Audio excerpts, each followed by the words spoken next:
मुल्लाओं को काटना है, विधर्मियों को अपनी सुरक्षा हेतु।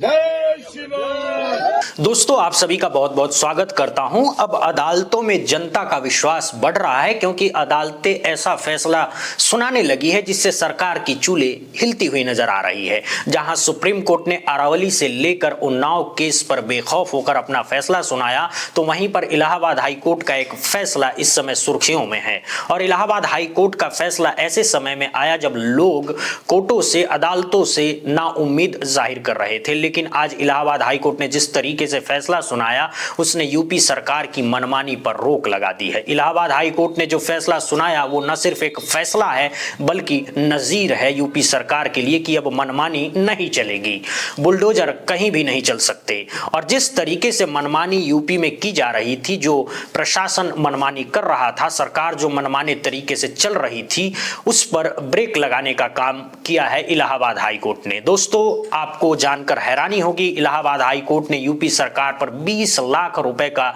जुर्माना लगा दिया है।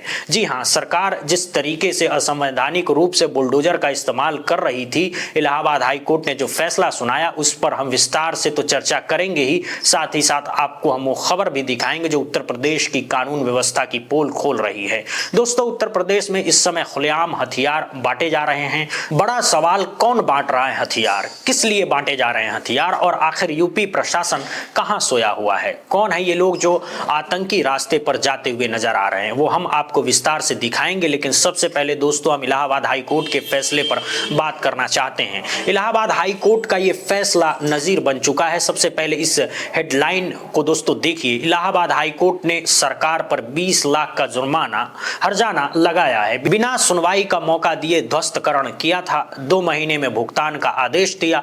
2 महीने के अंदर पीड़ित को 20 लाख जमा करने होंगे सरकार को। दोस्तों, आपको बता दें कि यूपी में इस समय बुलडोजर की कार्रवाई लगातार चल रही है और बुलडोजर को किस तरीके से प्रमोट किया जा रहा है यूपी सरकार में, ये मुझे आपको बताने की जरूरत नहीं है। उत्तर प्रदेश के मुख्यमंत्री को लोग बुलडोजर बाबा कहते हैं, ग्लोरीफाई करते हैं बुलडोजर बाबा के नाम से। जो मुख्यमंत्री संविधान की शपथ लेकर कुर्सी पर बैठा है, उसे आज बुलडोजर बाबा के नाम से ग्लोरीफाई किया जा रहा है, जबकि सुप्रीम कोर्ट का फैसला बिल्कुल साफ कहता है कि बुलडोजर असंवैधानिक है, बुलडोजर अलोकतांत्रिक है। जहां कहीं भी बुलडोजर चलता है उसका सीधा मतलब यह होता है कि वो न्याय नहीं है, वहां अन्याय है, वहां अदालत का कोई अस्तित्व नहीं है। और इसी वजह से इलाहाबाद हाई कोर्ट का यह फैसला बेहद अहम हो जाता है, क्योंकि इस फैसले के बाद कहा जा रहा है कि बुलडोजर में अब बैक गियर लग गया है। दोस्तों, पूरी खबर आपको बताऊं तो इलाहाबाद हाई कोर्ट ने बिना सुनवाई का मौका दिए खातेदार का नाम हटाने और भूमि पर बने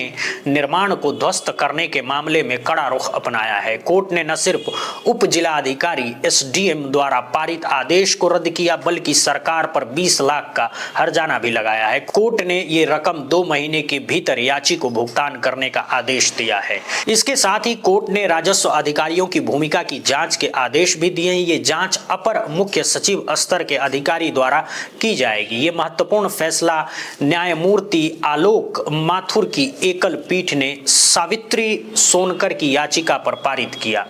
याची सावित्री सोनकर ने अपनी याचिका में बताया था कि बरेली जनपद के ग्राम देवनंदनपुर स्थित गाटा संख्या 431 ख की भूमि का मालिकाना हक उनका है। उनका नाम लंबे समय से राजस्व अभिलेखों में दर्ज चला आ रहा है। इसके बावजूद संबंधित उप जिलाधिकारी ने बिना किसी नोटिस और बिना किसी सुनवाई के उत्तर प्रदेश राजस्व संहिता की धारा 38 के तहत कार्रवाई कर दी। 10 फरवरी को याची का नाम राजस्व अभिलेखों से हटा दिया गया और भूमि को ग्राम सभा की भूमि घोषित कर दिया गया।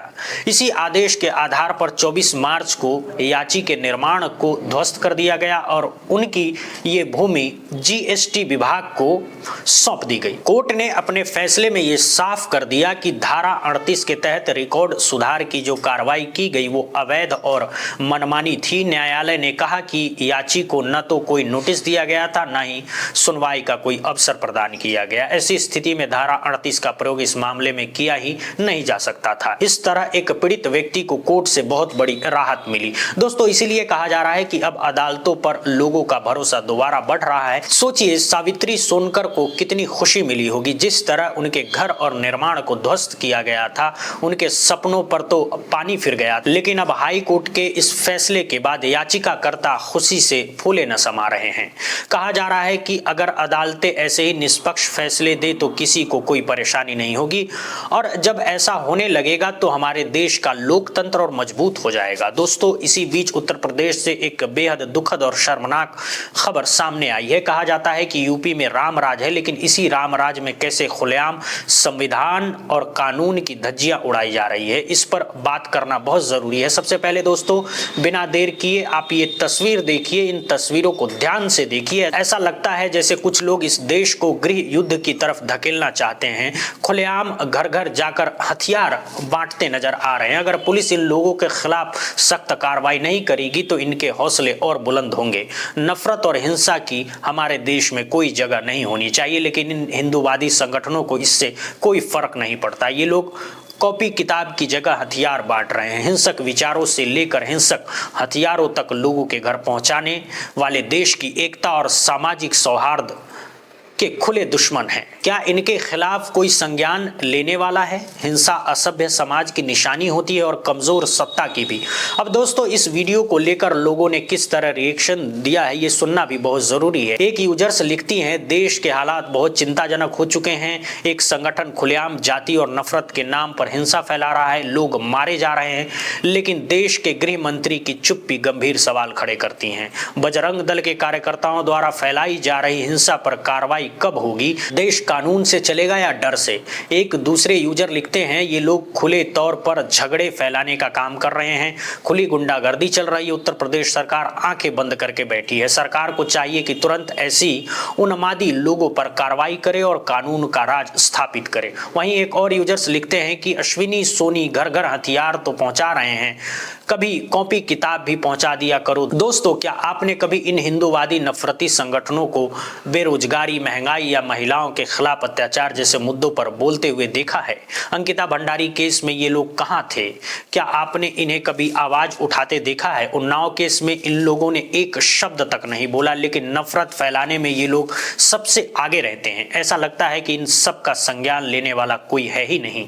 जहां एक तरफ उत्तर प्रदेश में खुलेआम हथियार बांटे जा रहे हैं, वहीं दूसरी तरफ यति नरसिंहानंद गिरी मंडालेश्वर ने एक और नफरत भरा बयान दे दिया। उन्होंने कहा है कि तलवार बांटने से कुछ नहीं होगा, अब हिंदुओं को आत्मघाती दस्ते बनने चाहिए। हिंदुओं को बजरंग दल जैसे संगठनों को छोड़कर आईएसआई जैसा संगठन बनाना चाहिए। तो सवाल उठता है, क्या ये लोग आतंकवादी बनना चाहते हैं?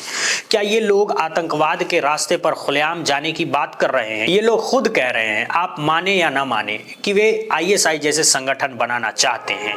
अब इससे बड़ी गिरावट और नीचता क्या हो सकती है? सुनिए नरसिंहानंद ने आखिर क्या कहा। जो गिरोह आतंकवादी कार्रवाई करते हैं उनका एक तरह से यह कोऑर्डिनेटर है एक छोटा सा सरिया चोर, जो थोड़े दिनों पहले तक कुछ भी नहीं था, आज वो मेरी हत्या की योजना बना रहा है। और मैं बचने का कोई तरीका मेरे पास है नहीं, क्योंकि मैं तो पुलिस सुरक्षा पर निर्भर हूं। तो जब वो आएगा मुझे तो मार ही देगा। लेकिन सारे हिंदू कीड़े मकोड़ों की तरह ना मरे, इसके लिए अब हिंदुओं को बहुत गंभीरता से सोचना चाहिए। और हिंदुओं को अब बजरंग दल, फजरंग दल, ये दल वो दल छोड़कर ऐसे संगठन बनाने चाहिए जैसा आईएसआईएस है। कम से कम उसकी कार्यप्रणाली आईएसआईएस जैसी होनी चाहिए। अपने धर्म के लिए इस तरह का काम करें, तभी हिंदू बच सकेगा। वरना वर्तमान व्यवस्थाएं, चाहे वो सरकार हो, चाहे वो पुलिस हो, चाहे वो प्रशासन हो, उसके भरोसे पर अब हिंदू जीवित। बहरहाल दोस्तों, इस वीडियो में इतना ही। अब सवाल आपसे है, क्या आपको लगता है कि उत्तर प्रदेश में वाकई रामराज है? और इलाहाबाद हाई कोर्ट के उस फैसले पर आप क्या कहेंगे जिसमें बुलडोजर पर ब्रेक लगाने का काम अदालत ने किया है? इन तमाम खबरों पर अपनी राय जरूर दीजिएगा। बहुत बहुत धन्यवाद दोस्तों, बहुत बहुत शुक्रिया।